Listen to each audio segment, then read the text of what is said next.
From the Toronto Star, I'm Adrian Cheung, and this matters.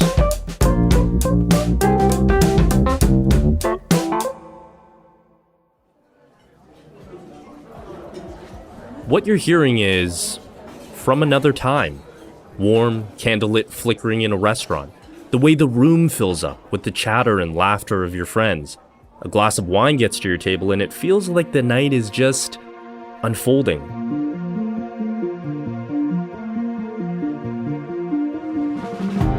It's hard to know when we'll get back to that, and no one feels it harder than the people who run and work in restaurants, whose livelihoods depend on it. Indoor dining is closed in Toronto until at least mid-December. Many patios that transform the streets of Canadian cities in the summer are closing up, with the frost of winter bearing down. In the spring, more than 800,000 Canadian food service workers were out of a job. The restaurant industry is projected to lose $20 billion in revenue next year. Our local restaurants are fighting for survival. But many restaurateurs and small business owners aren't standing still. They're thinking about where this is all heading in the long term.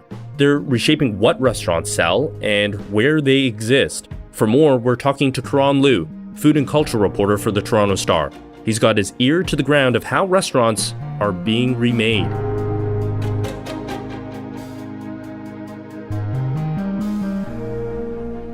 Karon, it's nice to have you back on the podcast. Always glad to be here, Adrian. We are coming up on 9 months in the pandemic pretty soon. And at this stage, obviously in Toronto, eating indoors at a restaurant is not allowed due to COVID restrictions. But do you remember the last time you sat inside a restaurant and ate there? I think it was early March. It was at the UFO Diner. Oh, that's a good one. It's very close to me. On King West. Yeah. And that was the last inside restaurant that I've been to.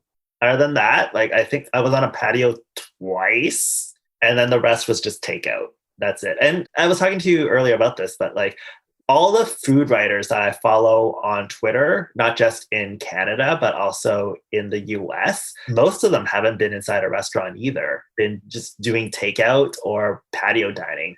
Maybe one or two have waded back into a restaurant when their cities lifted the ban, but I think the majority of food writers that I know haven't been inside a restaurant, even when it was allowed. Even food writers are rethinking, how do you write about food and restaurants in this time? Yeah, I think that there's also a responsibility, right? When the rates are going up and the pandemic is still on, is it a wise thing to write about eating inside a restaurant and more or less condoning it?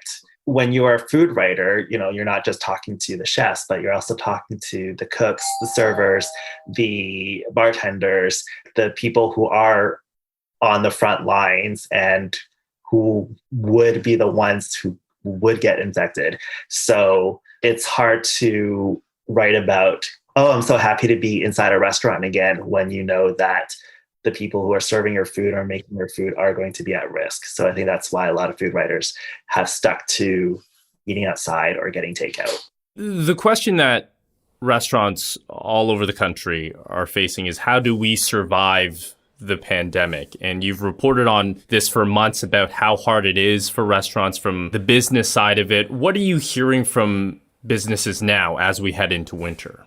Definitely just thinking about more long-term solutions, because dining in is not going to be coming back anytime soon. A lot of us thought that the restrictions would be lifted this past Monday, but it got extended till mid-December. So a lot of restaurants are not even thinking about returning to indoor dining, because even if it is greenlit, once again, there's a possibility that could get shut down for a third time. So they're not putting their resources in that. And even though it's unseasonably warm this week, the patio season is going to be ending soon, right? Even if you have all the heat lamps out there, what are the odds that diners are going to wade through the snow and make the journey to the restaurant? So now a lot of them are just thinking about ways to meet how people eat now. And it's not dining inside, and it might not be a patio for much longer. So what else is left? Takeout or retail or groceries, because once it gets cold, people want to cook at home. So a lot of restaurants are kind of looking at how people are going to be eating once it gets colder And dining in doesn't seem to be happening anytime soon. So they're pivoting to meet those needs instead. And you've written about that, of how restaurants are rethinking their business model of how they operate for the long haul, not just to say, okay, here's how we survive over the next X weeks, but again, reshaping, repivoting how they exist. How exactly are some businesses doing that? So in the piece that I wrote, I spoke with a few places that aren't putting all their eggs in the patio basket or the indoor dining basket. So some of them have gone retail. So the Hakka restaurant Yin Tang that I talked to, they started to bottle one of their sauces that they're selling out of the restaurant. They're trying to get it into a lot of the local food shops. We are made extremely popular because of our chili chicken sauce, and it's always been our family's dream to put our sauce into a jar. So we have extremely exciting news to share with you. We finally bottled our sauces! So now you can make chili chicken in your own home. Because they anticipate that people are going to be cooking more at home.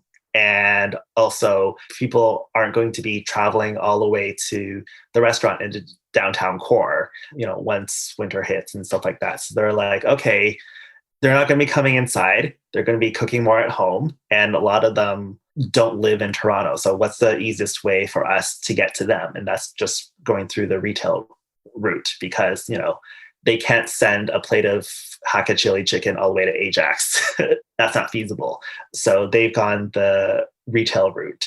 And then in that same area, I talked to the owner of the Queen and Beaver pub, and he spent $10,000 of his own money to start a pie business because, the Queen and Beaver pub, it's known for going in for like a beer and stuff like that. And that doesn't necessarily lend itself well to takeout, and the restaurant wasn't really known for takeout anyways pre-pandemic time. So he was saying that if you had that reputation for being a good takeout restaurant before the pandemic, then during the pandemic, people are going to come to you for takeout. But, if you weren't known for takeout, you're starting from scratch. So he was thinking that okay, some of the stuff on our menu doesn't really translate well to takeout, but what does are the savory, British pies. So he plunked down $10,000 to get that started. This is a brand new business, basically. Yeah, it started in the summer, I think, and then he's ramping it up now. So the pies are being made inside the restaurant's kitchen, and then 3 days a week he gets into his car to make deliveries across the city. And he's just doing that for as long as they can, and they're hoping that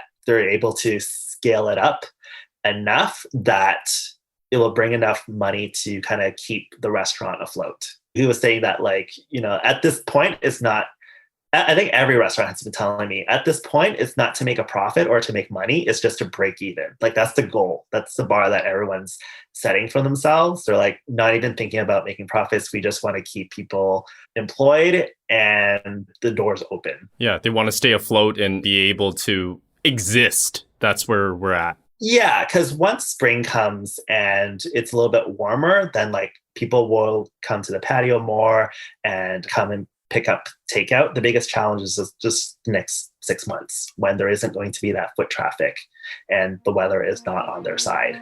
So they're just figuring out how to stay afloat this next 6 months.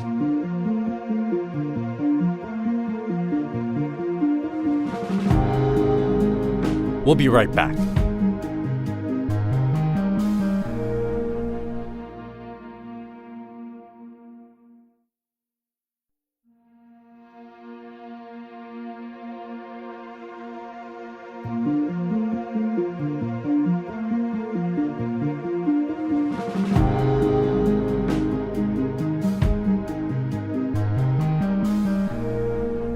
Do you think part of the shift to, as you mentioned, some restaurants moving into retail, some are doing meal kits, some are bottling their sauces, this pivot to a different kind of business model, do you think much of that is to get around some of the public health restrictions that are going on? Because if the city or the province says, hey, everybody has to close down indoor dining, or if a lockdown happens, they are beholden to that public health restriction. But this is a way to, I guess, get around those restrictions that can be put on you. Yeah, I wouldn't say get around because it sounds like they're doing something nefarious. Yeah, not illegal, but just they're not beholden to, they can't tell them to not ship out sauces, for instance, that kind of thing. Right. Because it's a very low risk activity to do takeout or to, go the retail route or to start a pie business. And it's also in the restaurant owner's interest because that means that it's less interaction with the staff. So lower risk for the employees, it's lower risk for the diners. So yeah, it's a way to still adhere to what public health says and also bring in some sort of income to keep the business going for however long the pandemic lasts. And, they're also spending a lot more money because everyone that I talked to said that this is more or less going to be a permanent thing. Unlike the plexiglass, which is kind of seemed like a temporary solution. One of the restaurants spent tens of thousands of dollars on a food truck. This isn't money that you put into something that you're going to get rid of 3 months from now. One of the interviewees, the founder of Mad Radish, the fast casual salad chain, he got cut from the article, unfortunately, because of space. But he was saying that the way that people are getting their food now will probably continue into the pandemic, because now people are a lot more used to mobile order. They're a lot more used to takeout. So even when it is safe to go back into a restaurant, there's a good percentage of people who are just used to getting takeout or getting the retail route. So there's going to be a certain percentage of the way things are being done now and a certain percentage of the way things were pre-pandemic. So a lot of these are kind of just marrying the two going forward. This also leads into another concept that you write about that is gaining some traction in Toronto, which are ghost kitchens. Can you explain what a ghost kitchen is? Right. So ghost kitchens have existed for a while. They've been around for a few years. So the idea is that a ghost kitchen is basically a restaurant that does not have a storefront. So it doesn't have a sign, it doesn't have a dining room, it doesn't have a counter where you can just go up and order from. It's just a restaurant that exists on the internet, usually through the third-party food apps like Uber Eats and Skip the Dishes and DoorDash or whatever like that. So you go on your food apps, you see a place called Karon's Hamburgers, for example, and then you order a burger from there. So Karon's Hamburgers doesn't have a storefront. It's not like McDonald's with a big sign saying the name of the restaurant. The food is being prepared inside a commercial kitchen, like a regular inspected kitchen, like with any other kitchen. It's just that there's no dining room, there's no sign and anything like that. So the food's prepared there, and then it's delivered by the apps, or sometimes people can go and pick it up directly at the kitchen. But it's basically, it's like a restaurant without a storefront. Right. So the address of the location means maybe less than it once did, that it's less of a physical location and more the food itself and how people can pick it up or they can order it. Yeah. So a lot of restaurants have done that route. So I talked to someone from the Kinka family restaurant group, and they've launched 4 ghost kitchen concepts in the last weeks. And they said that it's a way to expand their offerings without having to basically build a new restaurant. So the food is being prepared at the existing restaurant kitchens. So Kinka owns places like Kinton Ramen, Kinka Izakaya, Jap Bistro, which you can find throughout the city and beyond. So these new restaurant concepts, one of them's like a Japanese hot dog, another one's like a Japanese pasta, and there's 2 Japanese sandwich places. They're being prepared inside the kitchens of these existing restaurants, and then they're just getting delivered out there. So it saves a lot of money because they don't need another brick and mortar location for these new concepts. They just exist on the food apps and you can just order from them. In talking about this, obviously, this is a long-term shift, a remaking of a business model, rethinking about how to use a physical space. But what do you think the biggest issue restaurants are facing now heading into the winter? Is it keeping people employed? Is it rental costs? Is it even one thing, or is it a mixture of everything? It's the fixed costs. That's the biggest thing. So fixed costs are things like rent, labor, taxes, maintenance, insurance. These things, you have to pay them month for month. These are the fixed costs that you have to pay month after month. And when the money that's coming in is a fraction of what you're used to paying, then you're in trouble. Then that means you're in the red, right? It's like, your telephone bill or your car insurance. Like you have to pay a certain amount every month. It doesn't matter if you lost your job or not, or if you're only making a fraction of what you're making, those have to be paid every month. So that's the biggest hurdle right now for all the restaurants. And it's the biggest reason why they're all closing permanently right now. They can't keep up with those fixed costs. So government subsidies have been helping. A lot of them said that the wage subsidies have helped. Some of the lawyers applied for the rent relief earlier in the summer that provided kind of like a temporary lift of burden off their shoulders. But the question is, how long can these subsidies keep up? How patient will the landlords be in not getting the money that they need? When you mention restaurants closing permanently, I keep thinking about this too of, there's some restaurants that I love that are neighborhood joints, that are small businesses, the definition of a small business. And I keep thinking about how Toronto is a city of so much diverse cuisine and such interesting food and such great restaurants. And is it the same city if these restaurants that make up what a city's culture is, like if they don't exist in the same way anymore? I like to remain optimistic about these things and that there have been a lot of casualties, but I want to say that from the ashes rise the phoenix, and that, there are some takeout joints up here where I live in North York and Scarborough that, have been seeing pretty good business with takeout because they have like a fairly loyal clientele base, or that, they're very small.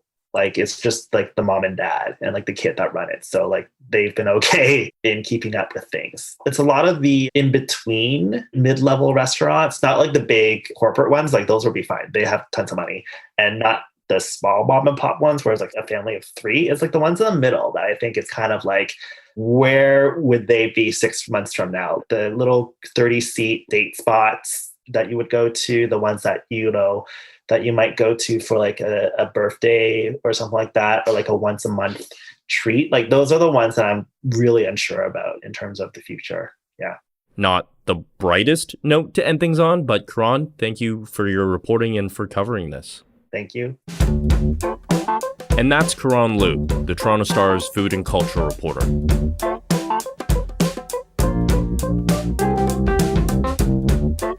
That's it for today. Thanks for listening. This Matters is hosted and produced by me, Adrian Cheung, Saba Aitazaz, and Raju Muthar. Produced and mixed by Sean Pattinen, and our director of programming is JP Fozo. Our show theme music is by So Called, and our episode music is by Mike DeAngelis. We want to hear what stories matter to you. Please send us comments, questions, or ideas to thismatters@thestar.ca. Please consider supporting the journalism the Toronto Star newsroom does at thestar.com. And don't forget to subscribe to This Matters on Apple Podcasts, Spotify, or wherever you listen to your favorite podcasts. Let's talk soon.